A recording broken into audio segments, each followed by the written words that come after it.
Have you ever stopped to think about how often we use screens in a single day? From the moment we wake up to the last few seconds before we fall asleep, our lives are completely dominated by them. Picture this. The alarm on your phone goes off in the morning, and what's the first thing you do? You check Instagram or TikTok, scrolling through videos of dogs jumping around or people cooking recipes you'll probably never try. It's almost automatic, like our brains are wired to grab that hit of dopamine before we've even gotten out of bed. Then comes breakfast. But instead of just eating, we keep ourselves entertained by playing a YouTube video or scrolling through social media because, heaven forbid, we might feel bored for even a second. By the time we're ready to start our workday, we've already spent hours staring at a screen, and we're about to switch to another one, our work computer. But the distractions don't stop there. Even while working, you might feel that subtle buzz on your wrist. Yes, the devil on your wrist, the Apple Watch, constantly nudging you with notifications, breaking your focus. And then there's the biggest offender of all, the smartphone, the device that eats away hours of your time every single day without you even realizing it. It's like a black hole for your attention, leaving you feeling drained but unsure why. Chris Bailey, a productivity expert, recognized this pattern in his own life. He noticed how much of his time and mental energy was being swallowed by his phone, so he decided to do something radical. He gave up his smartphone for 30 days. No scrolling, no notifications, no distractions. Just 30 days of a screen-free brain reset. At first, it wasn't easy. It took about a week for his brain to adjust to the lack of constant stimulation. During that week, he experienced what can only be described as withdrawal symptoms, a restless mind that craved the next hit of information, the next distraction. But then, something incredible happened. Once his brain had calmed down and settled into this new, lower stimulation state, he began to notice some profound changes. Three key things happened during this experiment. His attention span grew significantly. Chris found that he could focus on tasks for much longer periods of time than before. Without the constant interruptions from his phone, his brain could fully engage with whatever he was doing, whether it was work, reading, or simply thinking. He started having more ideas. Surprisingly, removing his phone didn't leave him bored. It left him inspired. With less noise crowding his mind, he found that creative ideas came to him naturally. He felt more clarity and less like he was just drifting through his days. He began planning for the future. Without the constant pull of his smartphone, Chris had the mental space to reflect on his goals and ambitions. He started thinking about what he wanted to achieve, making plans and taking steps toward them. All of this happened because he simply removed one thing, his smartphone. But this begs the question, why does removing distractions like your phone have such a profound impact on your brain? After diving into several research studies, speaking with experts, scientists, and enthusiasts, we've identified a number of key points that explain why our brains feel the way they do in today's world. Let's start by discussing something fundamental: the human attention span. Attention span refers to how much control we have over our focus. According to studies, when we're working on a computer, it takes an average of just 40 seconds before we get distracted. Think about that for a moment. 40 seconds is all it takes for something, an email, a message, or a random thought, to pull us away from the task at hand. Now, here's the surprising part. The root of this problem isn't what most people think. Many believe the issue lies with our brains being naturally distractible. But after examining the research, it's clear that distraction is merely a symptom of a deeper issue. The real problem isn't that our brains are easily distracted, it's that our brains are overstimulated.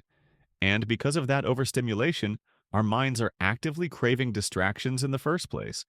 This happens because of a mechanism in our brain called novelty bias. Essentially, our brains are wired to reward us for seeking out new and exciting information. When we find something novel, our brains release dopamine, a feel-good chemical. The same dopamine you get from eating fast food, having sex, or achieving something rewarding is released when you scroll through Facebook, Instagram, or any social media platform. In other words, our brains don't just passively accept distractions. They're actively seeking them out because they're chemically rewarding. This is why it's not enough to simply tell yourself to focus or be less distracted. Your brain isn't just fighting against distraction. It's addicted to the reward system that comes with it. When we disconnect from the digital world and allow our brains to enter a state of low stimulation, something interesting happens. This state is commonly referred to as boredom. When you start feeling bored and crave social media, what's really happening is that your brain is beginning to slow down and adjust to a less stimulated mode. Let's go back to Chris Bailey. After his initial experiment of cutting out his phone, he decided to push things further by conducting another experiment. He intentionally let himself be bored for 1 hour every day for an entire month to see if it would amplify the benefits he had already experienced. Here's what that looked like. Day 1. He read the entire iTunes terms and conditions. Day 4, he spent an hour on hold with Canada's baggage claims department. Day 19, he counted all the zeros in the first 10,000 digits of pi. Day 24, he stared at a clock for an hour, watching the second hand tick, tick, tick. Bored yet? And he did 27 more mind-numbingly dull activities over the course of the month. The results? Fascinatingly, they mirrored the outcomes of his smartphone experiment. After about a week, which aligns with research suggesting it takes around 7 days for the brain to adjust to a lower level of stimulation, his attention span began to expand. He found himself able to focus on tasks for much longer periods of time. Interestingly, this didn't happen because distractions around him had disappeared. Rather, his brain was no longer overstimulated, so it simply didn't crave distractions anymore. But that wasn't all. Chris also noticed that he started having a flood of new ideas and plans. Why does this happen? The answer lies in how the brain works when it's given space to wander. There's a fantastic quote by J.R.R. Tolkien. "Not all those who wander are lost." If you think back to when you've had your best ideas or most creative breakthroughs, it probably wasn't while you were forcing yourself to come up with something brilliant. In fact, it's often the opposite. Maybe it happened while you were in the shower or taking a walk. This happens because when your brain isn't constantly occupied with processing information, like the endless TikToks or Instagram reels you've been watching, it finally has time to piece things together. Ideas that were previously scattered and disconnected in your mind start forming into a coherent puzzle. There's even a term for intentionally letting your brain wander: scatter focus. Research shows that allowing your mind to drift can lead to brilliant ideas and long-term plans, depending on where it wanders. When your brain is at rest, it tends to go to 3 places. The past. While we do think about the past, it's the place our minds wander to the least. The present. We spend more time here, reflecting on what's happening right now. The future. This is where our minds wander the most, more than the past and present combined. This natural tendency to think about the future is why boredom can become so powerful. When your brain isn't overstimulated, it shifts into a state of reflection, allowing it to connect the dots between your past experiences, your current reality, and your future goals. That's where creativity and big ideas are born. So, whatever allows your brain to wander, something simple that doesn't demand your full attention, embrace it. It could be knitting, taking a walk, enjoying a warm bath, or anything that helps you relax. The key is finding moments of calm where your mind is free to drift. And when that happens, something incredible often follows: a flood of ideas. Keep a notebook or a journal nearby to capture those ideas as soon as they appear so you can act on them later. It doesn't have to be complicated. Even small changes can make a difference. For example, if you're at work and walking from one room to another, resist the urge to check your phone. During that brief window, your brain might already start prepping for the meeting you're heading to or begin solving that tricky problem you've been stuck on. These small moments of mindfulness can spark creativity. It can be as simple as standing in line, and actually standing in line. No distractions, no scrolling. It could even be during a massage or while doing something mundane. The simplicity is the point. After understanding all this, it's clear that 2 fundamental changes need to be made in our lives. First, we need to rethink the toxic hustle culture that glorifies working 16-hour days as the only path to success. It's just not true. Some of the most successful people in the world are, ironically, some of the laziest you'll ever meet. And that's precisely what makes them so creative.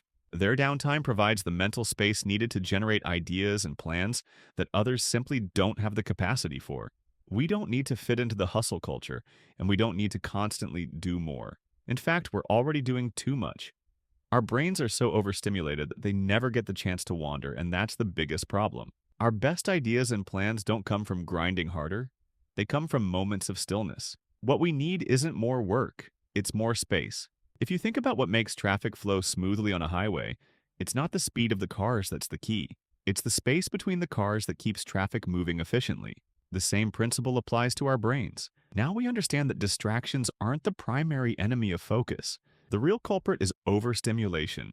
To truly regain control, we need to address this deeper issue. So, here's a challenge for you. A 2-week challenge to make your brain less overstimulated. For the next 14 days, embrace boredom for 30 minutes every day. No screens, no distractions. Just let your mind wander. Pay attention to what happens to your attention span, your ideas, your focus, and your plans. You might discover some truly remarkable things. As Chris Bailey puts it, if there's one thing I've found to be true after doing this deep dive into the world of focus, it's that the state of our attention determines the state of our lives. If we're distracted and overstimulated every moment of every day, this will compound over time until we're living lives where we feel completely lost, lacking any sense of direction or control. But when we become less stimulated and more calm, it doesn't just lead to better focus, a stronger attention span, or even more success. It leads to a better life overall. So take the time. Slow down. Give your brain the space it deserves, and you'll be amazed at the transformation that follows.